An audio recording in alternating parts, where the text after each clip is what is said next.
नाज़रीन, corona virus से lockdown सबब जिते कारोबारी तालीमी सरगर्मी मुअत्तल कई विया आहिनि उते घारो में तफ़रीही माग वाटर पार्क खोलियल आहे जंहिं ते वॾी रश नज़र अचे थी, जंहिं सबब कोरोना केस वधण जो ख़दशो तमामु घणो वधी वियो आहे। वधीक तफ़सील ॾेई रहियो आहे अब्दुल रशीद पंवर। जीअं त हिन वक़्तु मां मौजूदु आहियां घारो सर्वे लागू वाटर पार्क ते, जेको हुकूमत लॉकडाउन जो ऐलान कयो उन खां बावजूद बि हीउ वाटर पार्क हली रहियो आहे।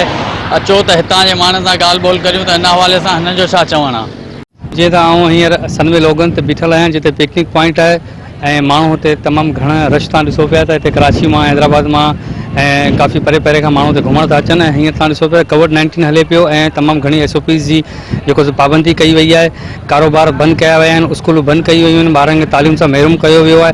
हिकिड़ी तरफ़ त सिंध गवर्नमेंट जेको सो माना SOPs ते अमलदारी करण लाइ कारोबार ऐं जेको सो जेका पिकनिक पॉइंट आहिनि उहे बंदि कया विया आहिनि ऐं जेको असां मज़ारात बंदि कया विया आहिनि त जीअं त माण्हू रश न थिए। ऐं पर हिते तव्हां ॾिसो पिया त हिते कोरोना जो को बि नालो निशान कोन्हे, न को हिते SOPs जो को अमल आहे, न ई की गवर्नमेंट जो को बि हिते इंटरफेरेंस आहे। जी असीं हिन वक़्तु वाटर पार्क ते मौजूदु आहियूं, सनवे लोगन वाटर पार्क।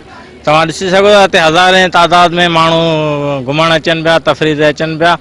हिते को बि माना कोरोना SOPs ते अमल दरामद न पियो थिए, कोरोना SOPs जी भञकड़ी कई पई वञे।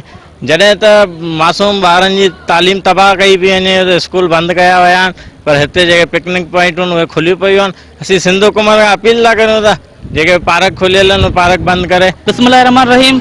ही घारे में जो वाटर पार्क आहे सनवे लगून वाटर पार्क ऐं वज़ीर तइलीम सईद गनी साहब जो लॉकडाउन में जो ऐलान किया हो तो स्कूल मुकम्मल तौर ते बंदि थींदा। जॾहिं स्कूल बंदि थींदा मासूम ॿारनि जी तइलीमूं तबाह थी रहियूं आहिनि त वाटर पार्क जेका आहिनि सरेआम खुला पिया आहिनि। छा हिननि वाटर पार्कनि में कोरोना जहिड़ी वबा नथी अची सघे?